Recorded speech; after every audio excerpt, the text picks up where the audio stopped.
Right, hi lovely people, back again for another one, and today something a little different. I'm hoping to cure this, which is pretty messy,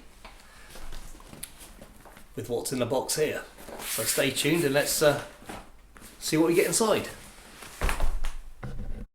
Right, ordered this from P&T online. Obviously it's a pedal board kit.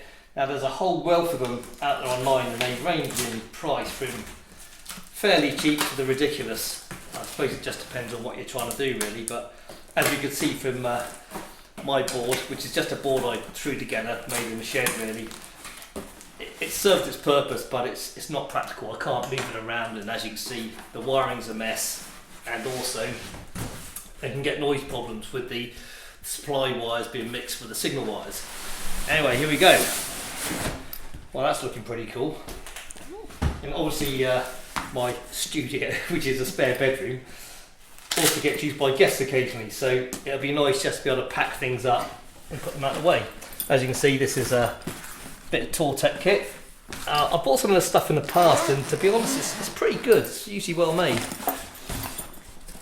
Now this, I think, retailed it just over 70 quid. I can't remember. I'll put a screenshot up later to show you.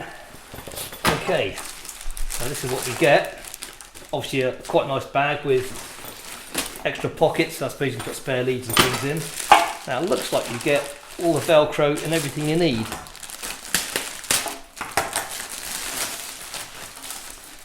Oh yeah, oh, I'm an idiot. Let's open that end.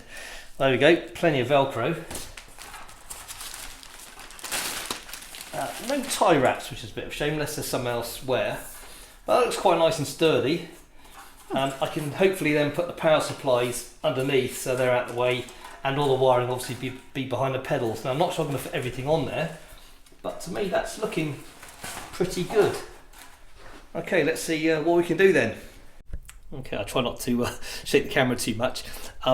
Here's the board off the floor now, and as you can see it really is quite a mess, so it's time to make a change. Just before I strip it down, I've just made a quick note of the pedal order. It's quite important to get this correct when you're building a pedal board, because certain pedals of certain types have to be in a certain order, and if you don't get that order correct, it can affect the way the pedal works. It can create noise, among other issues. I got it wrong a while back, and it was actually attenuating the signal, so some of the pedals worked really poorly, and just one quick change and everything came to life and it's much better. So a quick little rundown. Polytune pedal, absolutely brilliant pedals. Highly recommend them. There's the power supplies. Very important to use decent power supplies for pedals, otherwise you can joist noise, and we'll go into a little bit of that later. You have a compressor pedal. It's a Bellcat one. I like Bellcat pedals, they're very cheap. So if you get one and you don't like it, you've only sort of thrown away 30 quid and everything has a resale value. But yeah, it's a really useful pedal this. You can use it as a boost as well as just a compressor style. Blues driver pedal. Absolute must for getting a little bit of not distortion as such, but a little bit of overdrive. Really useful pedal. The DS1 distortion, that speaks for itself. I think it's one of the best distortion pedals for the money out there really. A fuzz pedal, fairly recent addition. Don't use a lot, but they certainly have their place. Chorus pedal, I like using chorus occasionally, and tremolo pedal. Now neither of these pedals are used a great deal, but I still think they're quite a must to have on the board. Moving down to the Crybaby wah. Just love these pedals, really good. Another favourite of mine is this one here, which is the Analog Delay, another Bellcat pedal. Great, use it pretty much all the time. Here we have my latest addition, which is the phaser, and you get some fantastic effects with that. I absolutely love it. One of my most important pedals, because I'm Billy No Mates, is my Trio Plus, and it's got so many functions in there. It's worth doing a video on this on its own, but just briefly, it's got a loop in there, so you can put multiple loops in for creating your own backing. It also creates drums and bass if you want, and various genres, and you can provide whole tracks for you really, because you can set along here and you can have backing on one part, and then you can create songs and it just plays them in order in any order you like. But enough on that for now. Moving down here, I've got this mixer which I use, which is really so I can link my laptop for YouTube stuff and recording through to my hi-fi or out through my guitar amp, and vice versa. It just allows me to have multiple plugins, microphones, etc, etc. Here we have the Focusrite, which is my audio interface. Absolutely brilliant bit of kit, essential for doing recordings and also useful for playing back YouTube stuff through the amps. That's just a little interface box I made.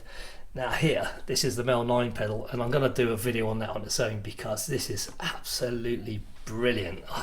I really love that pedal, I use it a lot. A Brainwaves pitch shifter, bought on a whim. It's got its use. I've got to find a really good use for it yet, but I don't know. I like it. I just don't use it much. G2, second hand, bought this for 20 quid I think. It's kind of a dated unit, but I use it for the drum patterns because it's really great for that.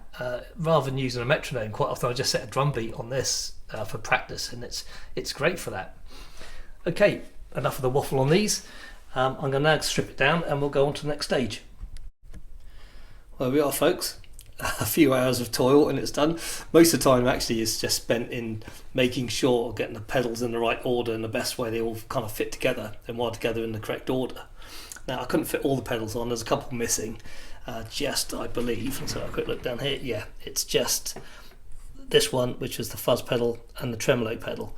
So I figured I'll just put on all the pedals that I use the most, which makes sense really. What I did do is, out the power supplies that are fitted at the back there, I fitted an extra couple of leads, just so if I need to add any pedals into the board, just if I'm recording certain things, just want a different sound, the power's already there for them, which saves a bit of time. So the order they run in is guitar input comes into the tuner, polytune, which is you always have your tuner right at the front, so none of the pedals can affect when you're tuning the guitar. The output of that goes to the guitar input on the Trio Plus. The Trio Plus then, it has an effects send which comes out of there and goes into the wah pedal.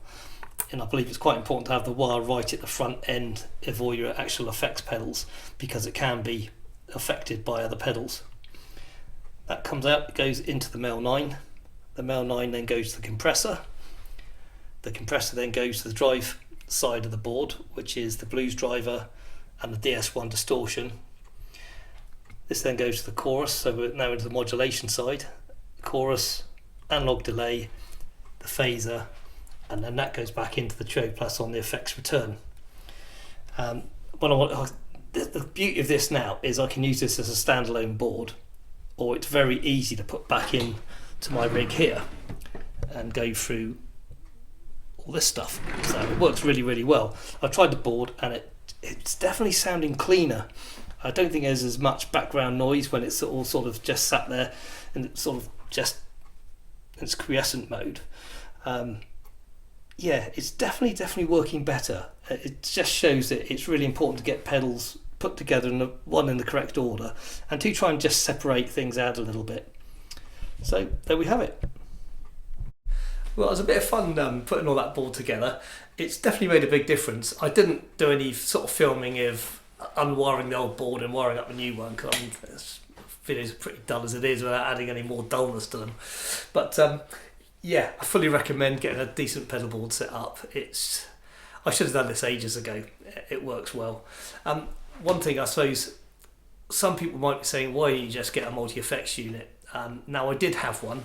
Admittedly, it is one from the 90s and it was pretty good, but to be honest, out of 100 effects on the thing, I probably barely used 3 or 4 of them, so a bit wasted.